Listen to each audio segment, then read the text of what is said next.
Good afternoon, friends. Ken McAuliffe is back. I am the Jazz Vinyl Lover. Thanks for dropping in again today.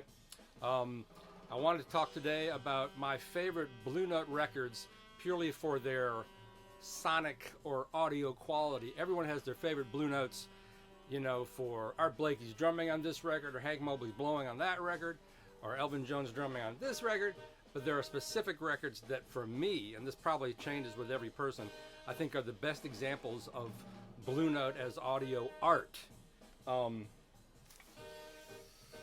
I recently had an accident with my ultrasonic cleaner and damaged a bunch of my records, but thankfully none of my jazz records.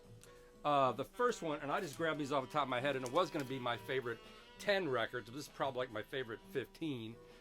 Elvin Jones on Larry Young, Into Something. Now, suffice to say, for my money, the best sounding Blue Notes are the monos. You don't have the level of resolution that you would get, or the high detail of a stereo pressing, but a mono Blue Note, actually a mono anything, has more power, more low-end drive, more force. Even Beatles records are like that, because they mix differently from mono, and sometimes mono is really unusual. You always think, oh, it's mono, it's going to be one beam of sound, but often mono can sound like stereo if it's really well done and you have a good system. The mono will take on different imaging. It's definitely not in one spot. It's really, I think, more of an art, more of a magic voodoo kind of art on how mono mixers were done. Anyway, this is a great recording of Larry Young with Elvin, Into Something, with Grant Green and Sam Rivers. Just a perfect example. Elvin's on a million different records, but this is a great recording overall. And to hear Elvin play with an organ player with no bassist in the way, you can really hear him. I did a write-up this morning for Downbeat on the great drummer from Philadelphia, Chris Beck, who has a new album out. And we were talking about Mickey Roker, who used to play at Ortleaf Jazz Club all the time down in Philly. Mickey's one of my heroes. I love his drumming. He's an unsung drummer, always popping, always kicking. And this is a great example of that on Stanley Turrentine's Easy Walker. Easily one of my top 20 Blue Notes. And it's just a great recording. It flows. Everything that's good about Stanley Turrentine is great on this record. Very easy to listen to. Mickey Roker has such a burning, very light but very driving style. You can really hear it on here. Another group that I think all of their records sound great are the Three Sounds. The Three Sounds aren't cool. They're not Larry Young. They're not Wayne Shorter. They're not Lee Morgan. They're closer to Lee Morgan. They're kind of old-fashioned, but all of their records to me sound fantastic. Because Alfred Lion probably really dug them. There's an old story that you knew Alfred was having a good time if he was snapping his foot and dancing, and I'm sure that's why the Three Sounds, even though they were never really usually successful or popular, made a lot of records for Blue Note. And they're extremely well recorded. They're so earthy. You can hear every little detail.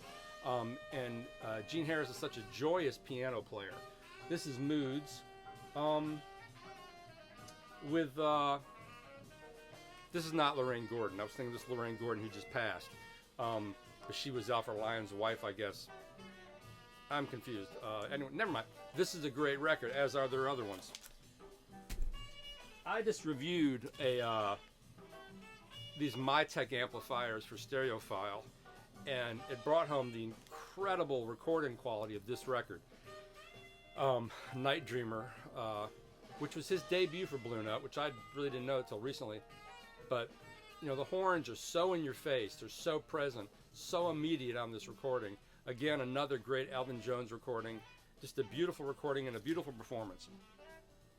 I have two Sonny Rollins records I think are really, really well recorded. This is one of them, Nuke's Time, which I think, is it Wilbert Ware and Philly Joe Jones? Doug Watkins. Sparse, subliminal, driving, beautifully played. There's something, very elegant about these Sonny Rollins records on Blue Note. And this is one of them. The other one being this one. Now, Sonny has such a great, big, warm, giant sound. You can really hear it on these early Blue Note records. Another Grosjean Moncourt record.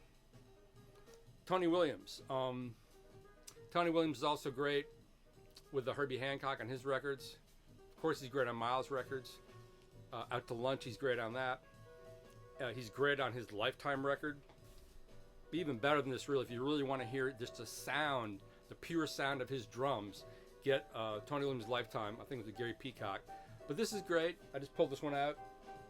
But just Tony at the top of his art, as well as the great Herbie Hancock and Wayne Shorter. What a lineup. A record you can never say too much about. Workout. This is the audio acoustic version. Philly Joe Jones at the top of his art, Burning. This is one of the first jazz records I ever owned. You really hear the sound of, the middleweight champ, Hank Mobley. Beautiful tracks, beautiful performing. Just a great blowing session. Put this record on no matter where you're at. I feel like I'm in a little bar somewhere in Harlem in 1968. It's just, well, maybe not in 1968. They're burning it down. But you know what I'm saying. Mid-60s, swinging, hard driving, beautiful recording. One of the greatest Blue Notes, the most unsung Blue Notes, with a great rhythm section, Herbie Hancock. To me, this is a avant-garde recording, an avant-garde Afro-Cuban record, all about improvisation, all based on piano, and just a wonderful example of, it's really a percussion record when you think about it.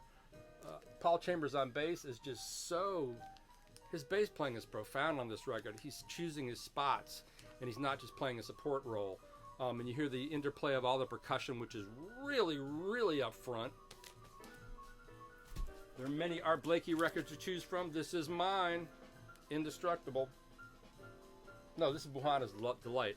This era with Wayne Shorter, Bobby Timmons. What a great band. Beautiful recordings. The early Kenny Burrells on Blue Note are really great as well. His style is so liquid and present and warm and big. Just a great example of Blue Note art as art. Introducing Kenny Burrell. I was lucky enough to nab this from the store. And a record that I don't really care too much about, but everyone loves. It's really a Miles Davis record, the Cannonball Adderley record. This is a beautiful recording. And it's nice to hear Miles recorded in a really great way, even though this is not his record. As far as getting into the whole, you can talk forever about Deep Groove versus the P versus the Van Gelder versus the etched RVG. At the end of the day, a first pressing Blue Note, nothing sounds like that. No music matters, no acoustic, no Liberty pressing. There's something magical about, I think it's just the convergence of Plasti-like pressings, Rudy Van Gelder's mono mastery at the board, incredible musicianship. That late 50s, early 60s is a real zenith in American culture, well represented by all Blue Note recordings. Thank you for joining me today. I am Ken McAuliffe, the Jazz Vinyl Lover.